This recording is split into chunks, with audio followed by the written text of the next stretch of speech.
child could not be saved, Your Grace. I am deeply sorry. The boy was lost before delivery. The Duchess survived. The doctor's voice trembled inside the silent chambers of Valencrest Manor. Then he made the mistake that destroyed an entire family forever. But she will never carry another child again. Duke Hadrian Valencrest slowly looked toward the bed where his wife lay pale and shaking after losing her 8-month pregnancy only hours earlier. The 3 daughters beside her froze in fear. Elisande gripped her mother's hand tighter. Viralia's eyes filled with anger. Little Aurelia started crying softly. Lenore weakly reached toward her husband. Hadrian, we lost our baby. But the Duke's face turned cold. No son, he whispered bitterly. The room fell silent. One maid quietly covered her mouth in horror. Lenore stared at him. I nearly died. And my bloodline dies with you. Viralia stepped forward instantly. Our brother just died, and this is what matters to you. Hadrian turned sharply. You will speak respectfully. Viralia laughed bitterly through tears. Respect! You care more about an unborn title than your own family. Smack! The echo echoed across the room. Aurelia screamed. Elisande quickly pulled Viralia back, while servants panicked near the doorway. Lenore looked at her husband like she no longer knew him. You struck your daughter. Hadrian adjusted his gloves calmly. For years I waited for a son. Instead, I am surrounded by disappointment. Aurelia broke down, crying harder. Viralia wiped blood from her lip and whispered. Mother should have married a man instead of a monster. Hadrian pointed toward the door. All of you will leave this estate before dawn. Froze. Lenore looked shattered. You would throw us out tonight? I will not waste my fortune on women who destroyed House Valencrest. Hours later, the daughters helped their weak mother into a carriage beneath the dark morning sky. Not through the royal gates. Hadrian forced them to leave through the servants' entrance, like criminals. Servants secretly cried as the carriage disappeared. By sunrise, they arrived at Lenore's family estate, hoping for mercy. But her brother looked at them coldly and said, You should not have come here. Aurelia started crying again. Viralia looked ready to attack someone.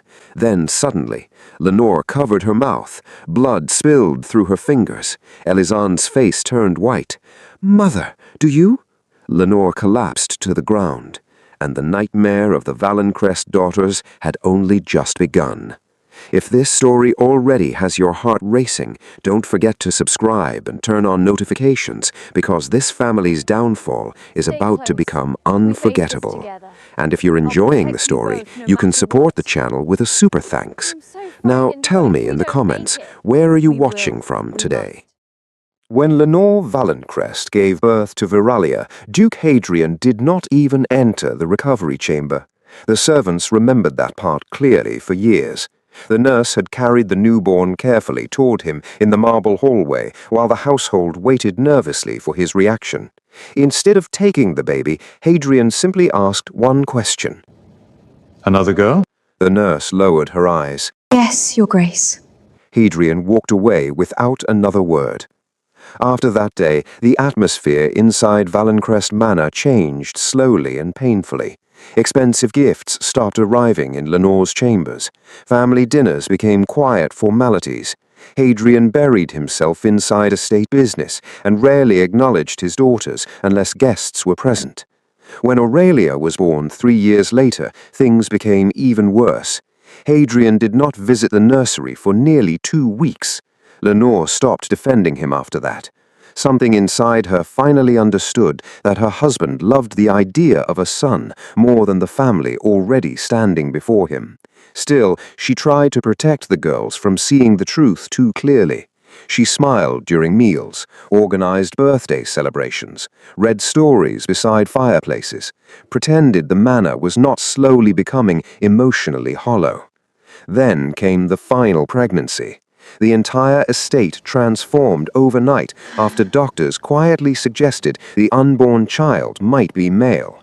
Hadrian suddenly became attentive again. Fresh flowers appeared in Lenore's chambers every morning. New nursery furniture arrived from the capital. Tailors prepared miniature coats stitched with the Valencrest crest before the child was even born. For the first time in years, the girls saw their father smile naturally. That hurt more than his cruelty, because it proved he was capable of warmth. He simply chose not to give it to them. Then the child died before birth, and everything beautiful inside the manor died with him. Now Lenore sat weakly inside a cold servant's room at her brother's estate, while rainwater slipped through cracks in the ceiling. The contrast felt cruel beyond words. Only months earlier, maids brushed her hair using silver combs, while chefs prepared roasted duck with orange glaze, buttered potatoes, and imported wine from southern vineyards. Now Aurelia watered thin soup to make it last longer. Viralia repaired torn sleeves beneath candlelight until her fingers bled. And Elisande returned home exhausted, every night smelling like factory dust and wet streets. The letters to Hadrian continued anyway. Elisande wrote respectfully. Aurelia wrote emotionally. Viralia once wrote, "If you possess even half a soul left inside your body, answer us." No reply ever came. Lenore's older brother, Edgar, enjoyed humiliating them whenever possible. At dinner, he would lean back proudly in his chair while chewing loudly and saying things like, "One useless woman is unfortunate, 4 living together feels like a punishment from God." Viralia nearly stabbed him with a fork once. You speak boldly for a man whose stomach arrives 3 seconds before the rest of him. She replied calmly. Aurelia accidentally laughed into her soup. Even one servant choked, hiding a smile. Edgar's wife Beatrice was even crueler. She constantly inspected the sisters' worn dresses with visible disgust. I suppose noble blood does not stop fabric from tearing. She mocked one afternoon. Viralia looked directly at her oversized feathered hat. Apparently neither does wealth improve taste. That argument lasted 2 hours. Meanwhile, Elisande quietly carried the weight of survival alone. Every morning before sunrise, she walked through Greyhaven's crowded industrial streets to work for Bernard Holbrook, a textile merchant famous for underpaying workers and screaming at elderly employees until they cried. She used a false surname because she could not bear hearing people gossip about the fallen daughters of Duke Hadrian. At night, she returned home with sore feet, cheap bread, and medicine she could barely afford for Lenore. Winter settled heavily over Greyhaven by the time Lenore's condition worsened completely. Her breathing became weaker each day. Sometimes she could barely sit upright without pain. One freezing morning, Aurelia woke first and immediately sensed something was wrong. The room felt too quiet. Lenore lay motionless beneath thin blankets, while pale morning light touched her face softly. Aurelia rushed to her side. "Mother!" No response. Mother? Viralia stood frozen near the doorway. Elisande slowly closed her eyes. Lenore Valencrest was gone. The burial humiliation destroyed whatever innocence remained inside the sisters. Edgar refused financial help immediately. "Will not waste money burying dead women," he snapped. That night, the sisters carried their mother's coffin themselves beneath lantern light through icy cemetery paths, while snow gathered silently on their black coats. No priests came, no noble relatives appeared, only 3 grieving daughters saying goodbye alone. After returning from the cemetery, they discovered their bags thrown outside the estate gates. Edgar stood beneath the entrance lantern, holding a cigar. "You've stayed long enough." Aurelia began crying openly from exhaustion. Viralia stepped forward furiously. One day your children will remember what kind of man you were. Edgar laughed coldly. "You have nowhere to go." Snow fell harder around them as servants avoided eye contact in shame. Then Elisande picked up their bags calmly. Her face looked exhausted, heartbroken, but strangely determined. If the world wants us dead, then we will survive simply to disappoint it. The abandoned house stood near Greyhaven's industrial district, beside an old railway line where rusted cargo trains screamed through the night like wounded animals. Broken windows rattled whenever winter wind passed through the narrow streets. Half the roof had collapsed years earlier, forcing the sisters to drag an old wardrobe beneath the leaking section whenever it rained or snow melted. It barely deserved to be called a home. But after sleeping outside for 2 freezing nights, it became their only choice. The first evening inside the house, Aurelia tried cleaning the kitchen while pretending not to cry. She scrubbed soot from blackened pots using freezing water until her fingers turned red. Viralia spent most of the night insulting the previous owners. What kind of human beings abandon a house with rats large enough to pay taxes? One rat immediately ran across the floor. Aurelia screamed. Elisande dropped an entire loaf of bread. Viralia grabbed a broken broom dramatically, like a soldier preparing for war. I knew it. The landlord has relatives. For the first time Laughter. since Lenore's death, the sisters laughed together. Only for a moment, but it mattered. Life became brutal quickly after that. Elisande worked from dawn till evening, handling financial records for Bernard Holbrook's textile warehouse, while hiding her true identity carefully. The warehouse smelled constantly of dust, machine oil, sweat, and wet fabric. Workers coughed endlessly from cotton particles filling the air. Bernard screamed at everyone equally. One elderly accountant once spilled ink accidentally, and Bernard shouted so loudly that nearby workers stopped sewing entirely.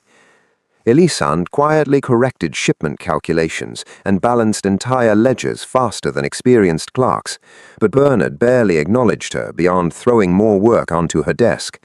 She often returned home exhausted, with blistered feet and aching hands, carrying stale bread, potatoes, and occasionally leftover meat pies discounted before closing time. Most nights she pretended she had already eaten. Aurelia noticed immediately, so she started doing the same thing. The sisters secretly starved themselves for each other while pretending not to notice. Viralia's anger towards society grew worse each week. She repaired torn clothing for factory workers, using discarded fabric scraps behind textile bins behind warehouses. Sometimes wealthy women visited secretly, wanting elegant repairs for expensive dresses without paying full boutique prices. Viralia tolerated them poorly. One rich woman complained for 20 minutes about uneven stitching while wearing enough jewelry to feed an entire neighborhood. Viralia calmly lifted her sewing scissors. You may either stop speaking or discover how symmetrical your eyebrows truly are. Meanwhile, Aurelia tried desperately to keep the house feeling human. She patched blankets, cleaned leaking floors, and cooked whatever food they could afford. Unfortunately, Aurelia could not cook well.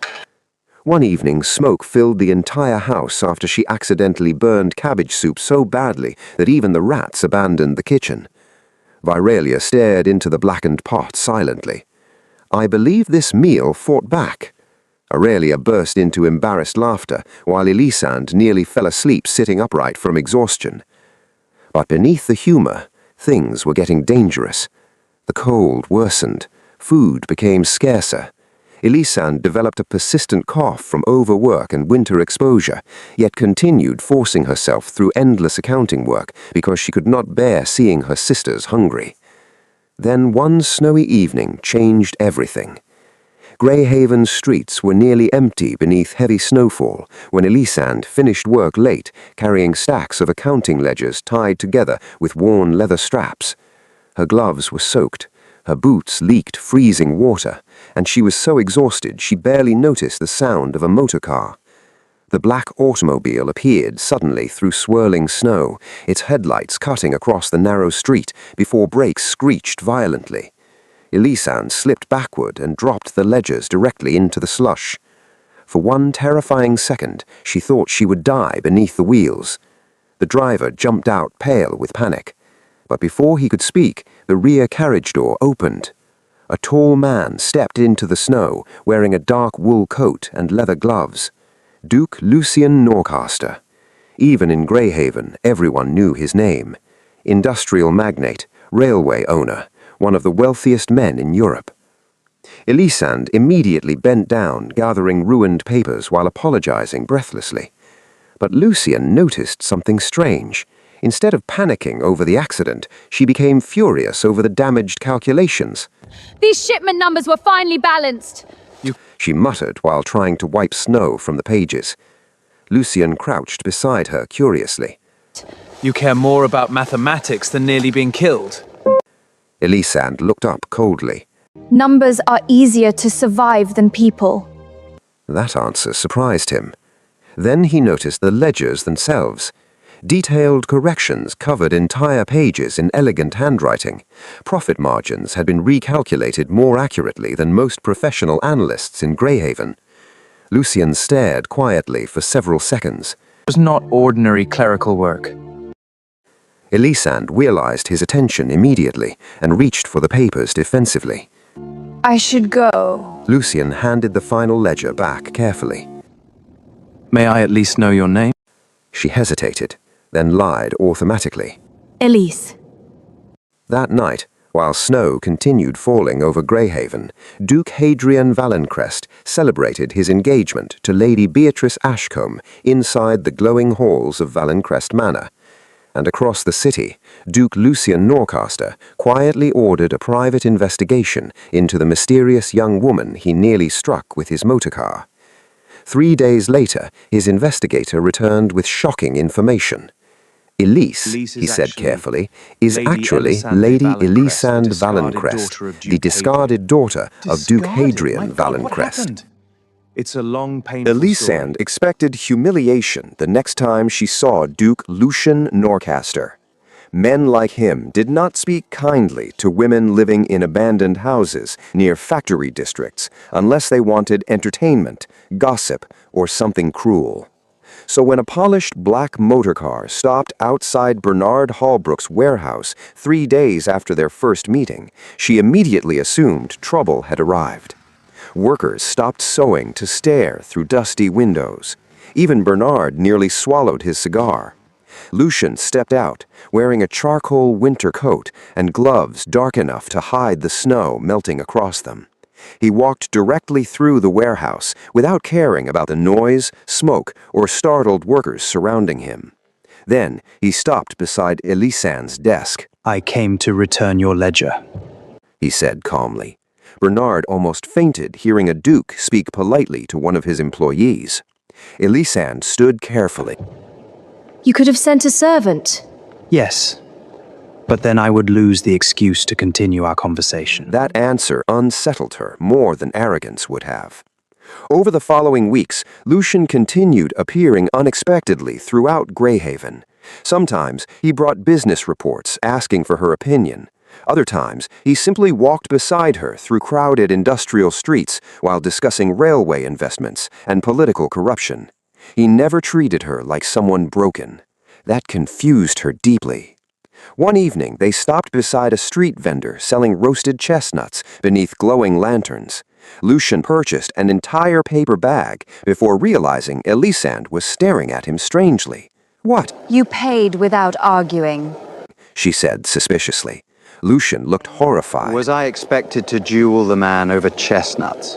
For the first time in months, Elisande laughed freely. Lucian noticed immediately, and from that moment, he was lost. Eventually, he insisted on visiting the sisters properly, despite Elisande warning him repeatedly. You are a duke. You will not enjoy where we live. Lucian answered simply. I am visiting you, not the house. You insist? I do. Viralia opened the door, holding sewing scissors like weapons. The moment she saw Lucian's expensive coat and polished shoes, her expression darkened instantly. "Oh, wonderful," she muttered, "another wealthy man with opinions." Lucian introduced himself politely. Viralia looked him up and down slowly. If you break my sister's heart, I'll decorate Greyhaven with your organs. To everyone's surprise, Lucian burst out laughing. Not fake aristocratic laughter, real laughter. Even Aurelia blinked in shock. Well, that is honestly the clearest introduction I've received all year. Viralia suspiciously respected him after that. Aurelia secretly adored him almost immediately because Elisande began changing around him. The constant exhaustion in her face softened. She smiled more often. Some evenings, the sisters even shared tea beside the fireplace, while Lucian listened to Viralia complain dramatically about rich customers. One woman requested 12 buttons imported from Paris, 12 on one sleeve. What does she plan to fight? A piano? Even Lucian nearly choked laughing. But behind the growing warmth, something darker remained unresolved. Lucian eventually learned the full truth about Duke Hadrian. Not rumors, the truth. The pregnancy loss, the expulsion, Lenore's death, the unanswered letters, the burial, everything. Elisande told the story quietly one evening, while snow fell outside the broken windows. Lucian listened without interrupting, but by the end, fury had hardened his face completely. "That man does not deserve daughters like you," he said. No one had ever defended them like that before. Not relatives, not society, not even themselves sometimes. Weeks later, Lucian invited Elisande to one of his railway construction sites outside Greyhaven. Massive steel tracks stretched across snowy valleys while workers moved like shadows through steam and machinery. Elisande assumed they were discussing investments again.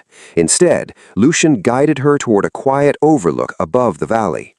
The winter wind carried smoke from distant factories, while sunset painted the snow gold. Then Lucian turned toward her.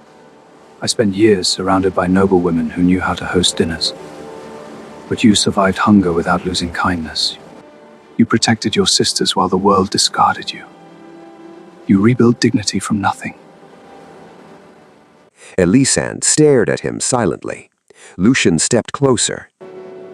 I admire you because I have never met anyone stronger. Then he asked her to marry him. No grand audience, no political arrangement, just honesty.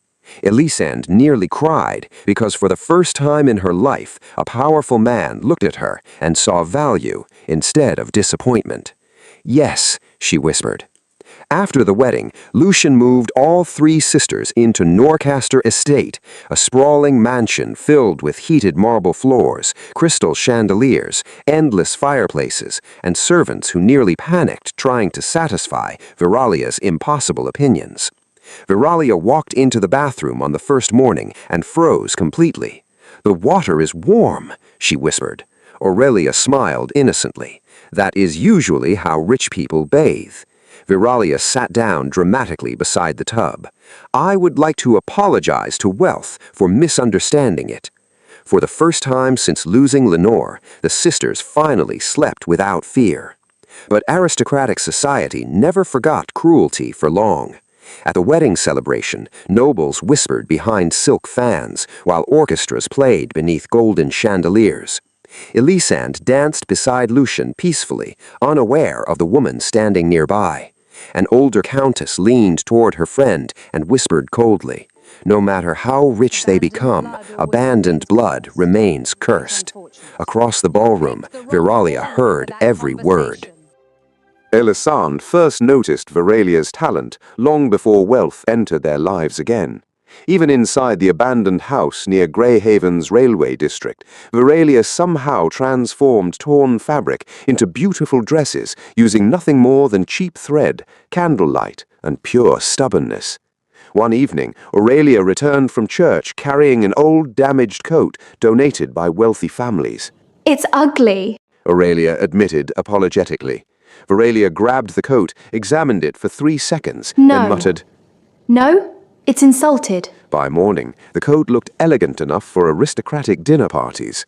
That was the moment Elisande truly understood her sister's gift. So, after marrying Duke Lucian Norcaster and finally escaping poverty, Elisande made a decision immediately.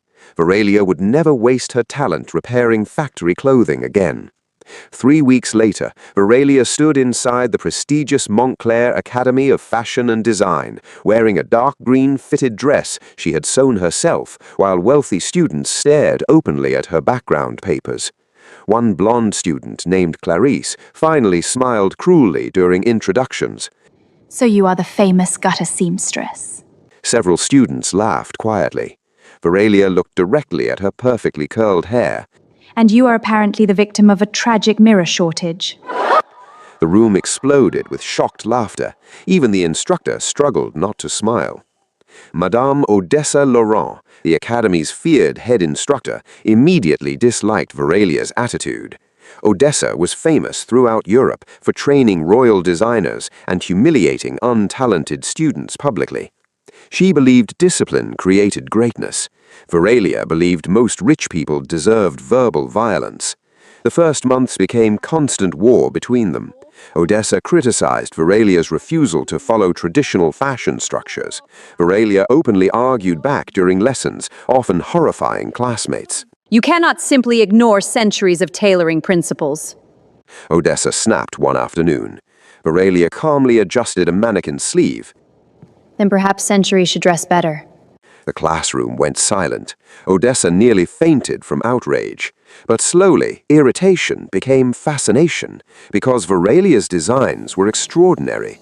While other students copied traditional Victorian gowns filled with stiff shapes and predictable patterns, Veralia created softer silhouettes, sharper cuts, and elegant movement that made women appear powerful instead of decorative. Her dresses looked alive. Even Odessa eventually admitted privately. She sees fashion the way musicians hear sound.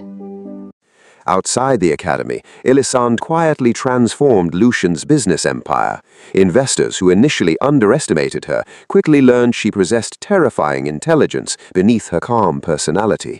She reorganized railway contracts, prevented disastrous financial deals, and exposed corrupt executives who attempted to manipulate company accounts. One elderly banker reportedly left a negotiation meeting sweating through his collar after Elisande politely dismantled his entire proposal in under 10 minutes. Lucian, adored watching powerful men, realized too late that his wife was the smartest person in the room. Meanwhile, Veralia became increasingly famous throughout Greyhaven. Aristocratic women who once mocked her now begged for appointments. Veralia enjoyed frightening them. One wealthy duchess demanded a gown worthy of royal attention. Veralia studied her quietly before replying, "The gown is achievable. The personality may require divine intervention." Even Aurelia laughed so hard she spilled tea everywhere. At Norcaster Estate, life slowly became warmer again. Family dinners filled with conversation replaced years of survival and fear. Aurelia decorated rooms with flowers constantly, while Veralia complained dramatically about rich people eating tiny portions. "I did not survive poverty to watch aristocrats flirt with asparagus." Lucian nearly choked on wine laughing. But far away at Valencrest Manor, bitterness poisoned Duke Hadrian further with each passing year. Lady Beatrice eventually gave birth to another daughter. The second announcement shattered whatever remained of Hadrian's patience. Servants noticed the coldness returning immediately. He stopped visiting the nursery, avoided family dinners, buried himself inside estate business, while Beatrice quietly watched resentment grow inside him, exactly as it once had with Lenore. History repeated itself inside those marble halls, only this time nobody pitied him. Meanwhile, Veralia's rise became impossible to ignore. Her gowns began appearing at opera houses, royal theaters, aristocratic weddings, and elite winter gatherings across the empire.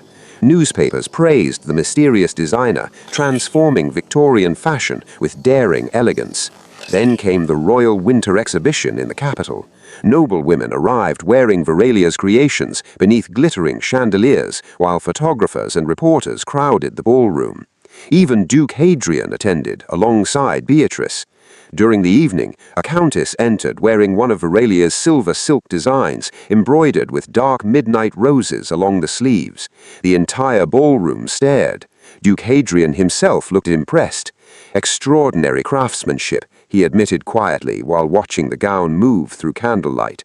"Whoever designed that dress understands elegance better than half the empire." Nearby, reporters smiled proudly. "The designer is becoming legendary," one man said. "Lady Veralia herself." Hadrian frowned slightly. Something about that name suddenly felt familiar. Snow covered the entire Norcaster estate the night Elisand's winter ball transformed Greyhaven's society forever. Golden lanterns lined the curved entrance roads, while black luxury motor cars rolled through the gates carrying dukes, foreign investors, ministers, opera stars, and aristocrats wrapped in fur-lined Victorian coats. Musicians played softly beneath crystal chandeliers large enough to reflect across the polished marble floors like frozen stars. Inside the ballroom, servants carried silver trays filled with roasted pheasant, honey-glazed duck, buttered pastries, warm wine, cream cakes, and delicate fruit tarts imported from southern provinces. The celebration honored the birth of Elisande and Lucien's first child. But society whispered about something else entirely: Viralia's gowns. Everywhere people turned, her designs dominated the ballroom.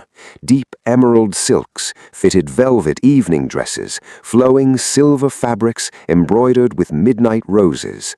Women roved through candlelight wearing her creations like living artwork.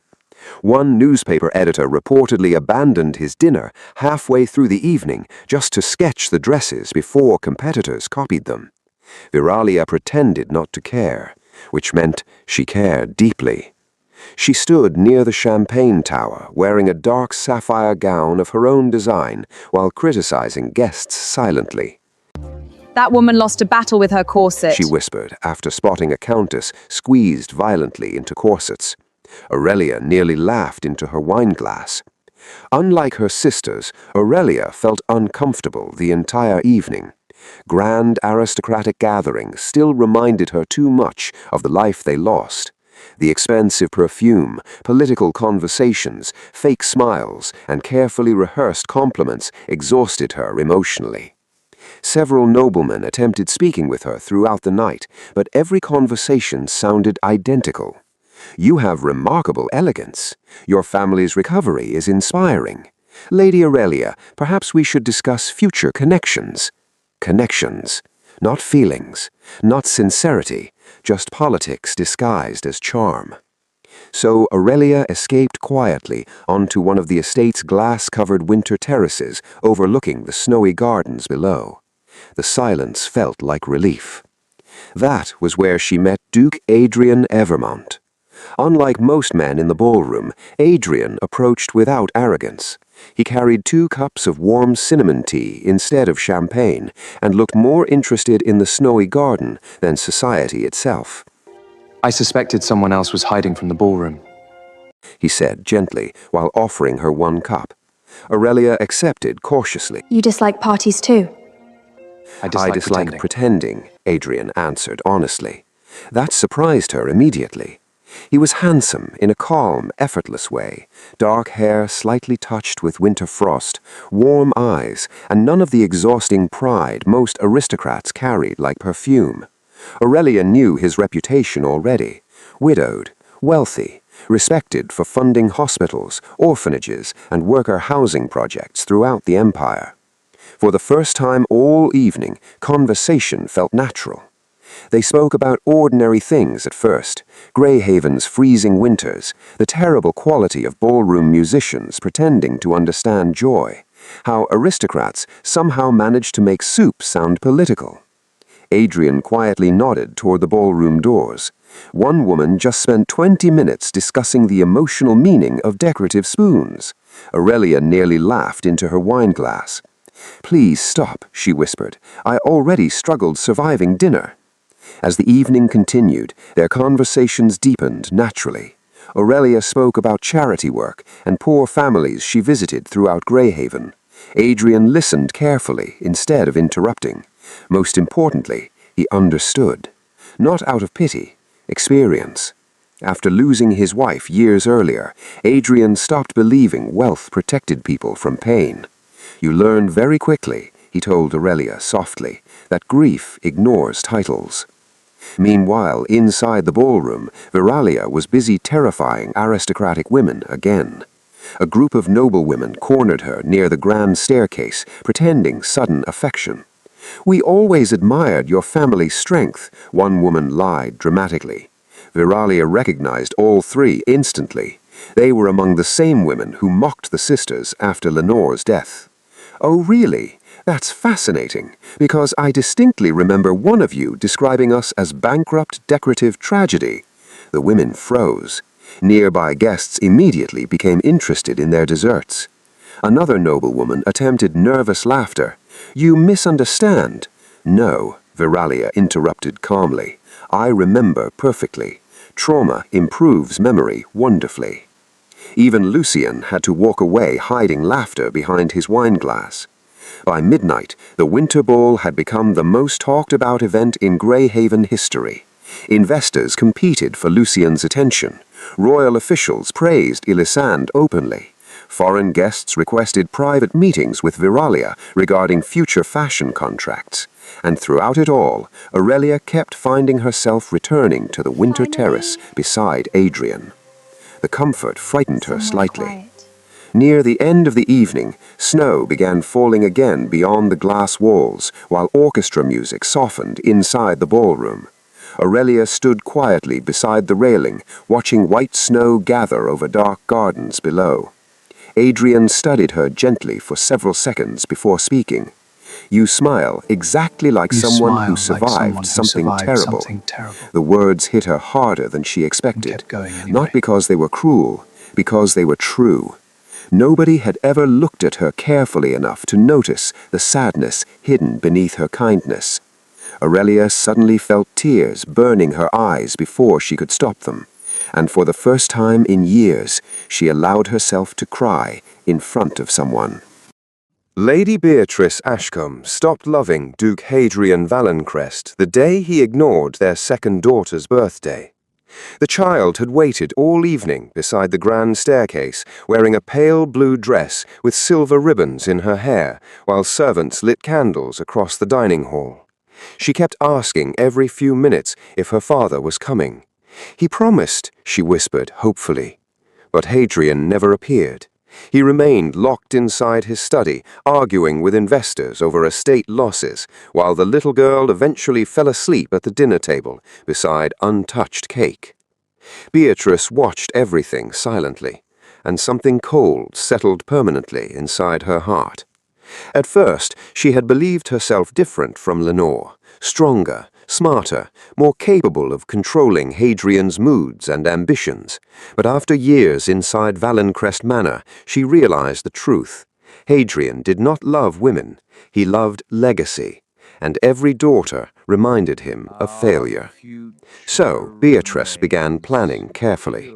She smiled during dinners, attended aristocratic events beside him, played the obedient duchess while quietly destroying him piece by piece behind the scenes.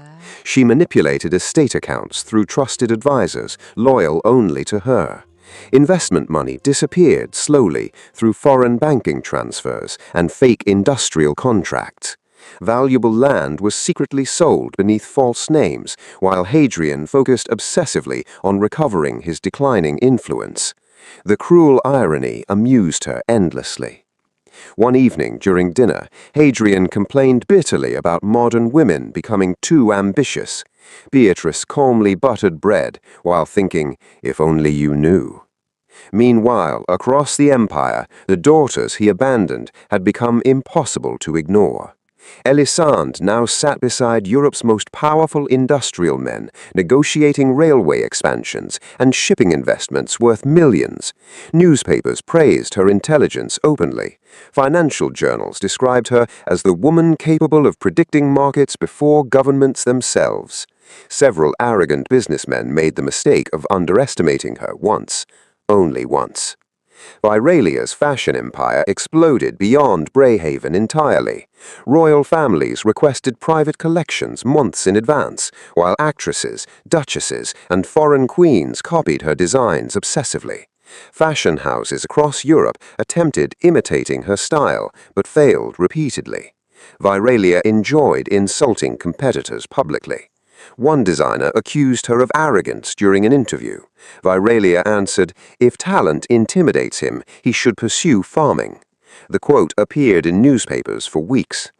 Meanwhile, Aurelia married Duke Adrian Evermont in a ceremony so beloved by ordinary people that crowds gathered outside churches simply hoping to see them together.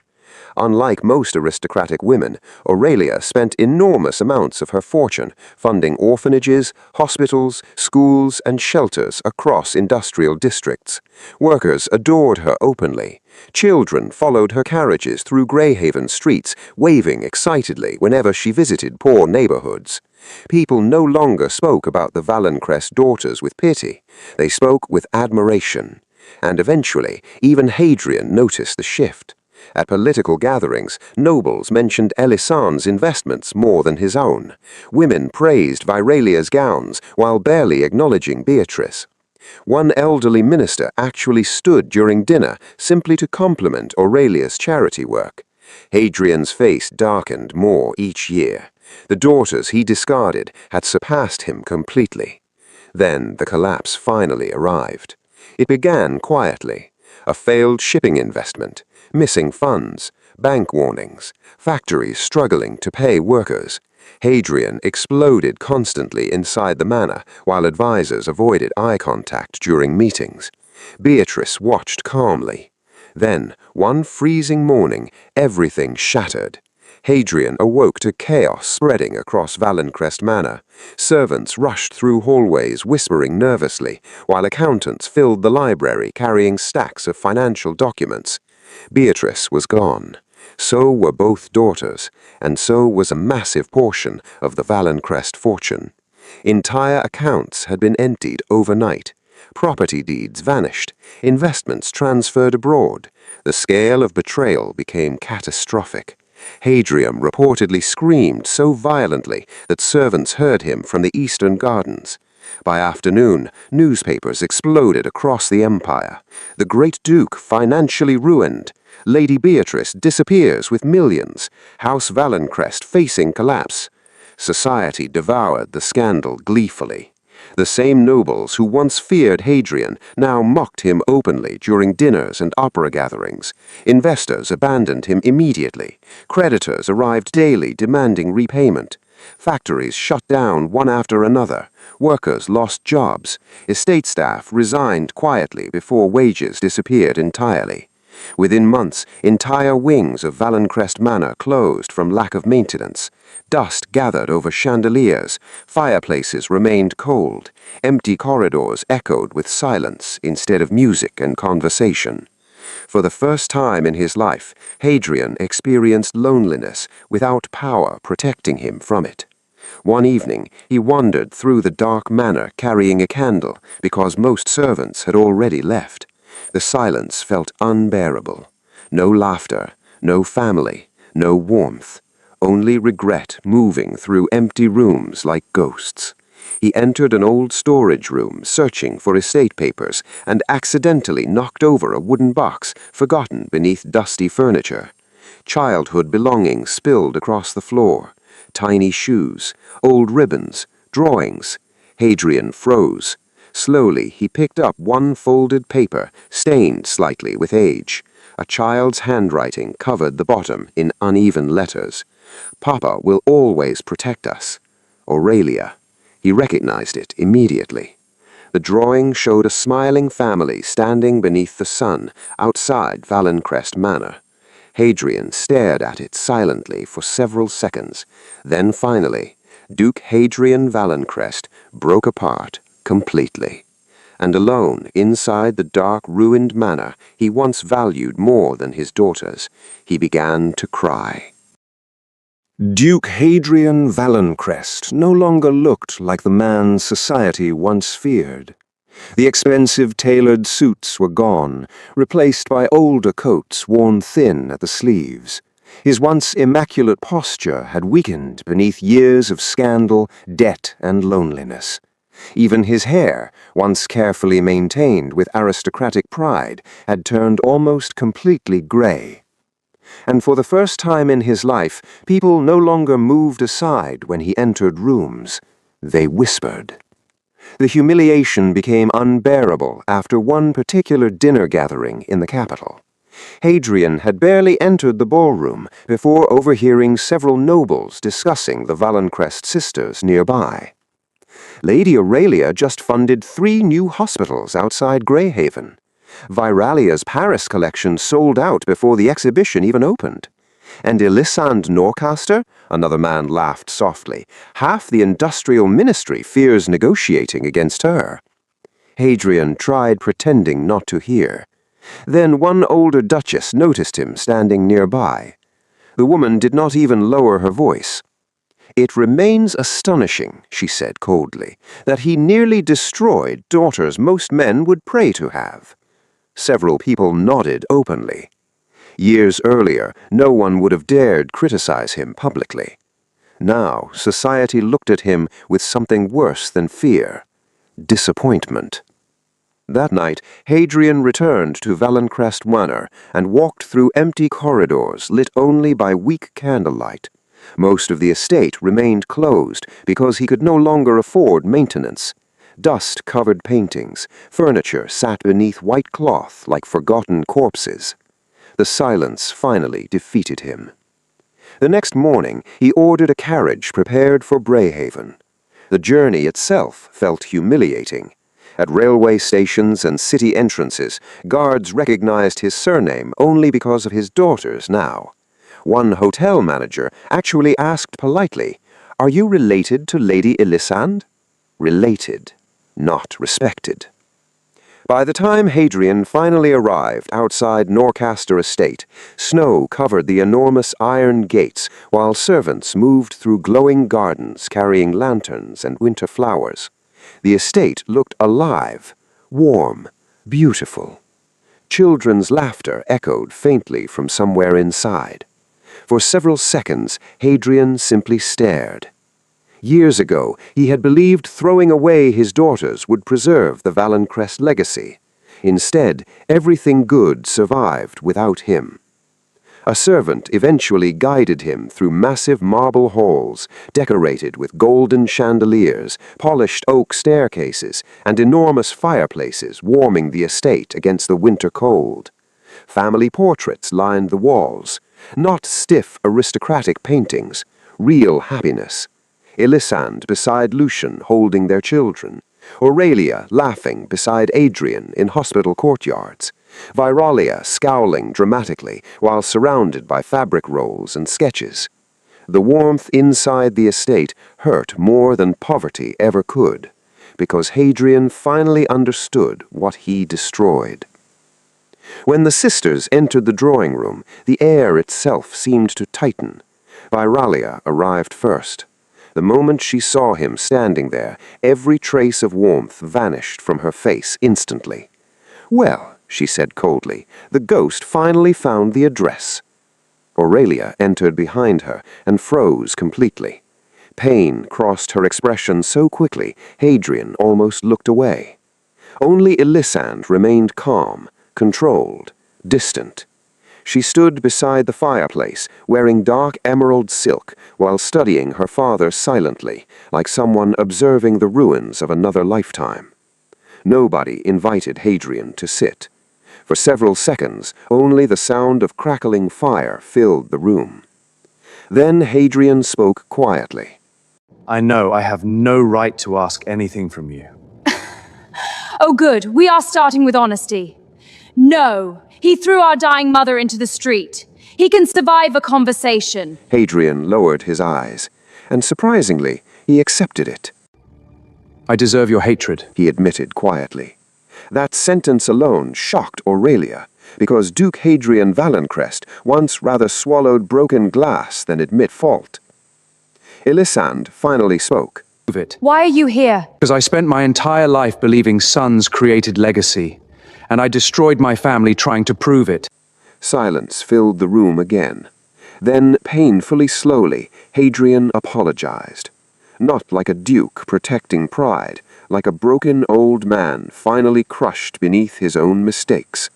He apologized for Lenore, for the unanswered letters, for abandoning them, for choosing obsession over love. Viralia turned away completely during most of it, her jaw tight with anger. Aurelia cried quietly. Elisande simply listened. Then Lucian and Adrian entered, carrying the younger children, instantly changing the atmosphere of the room. Little voices filled the silence, while servants brought warm tea and pastries beside the fire. And Hadrian suddenly noticed something impossible to ignore.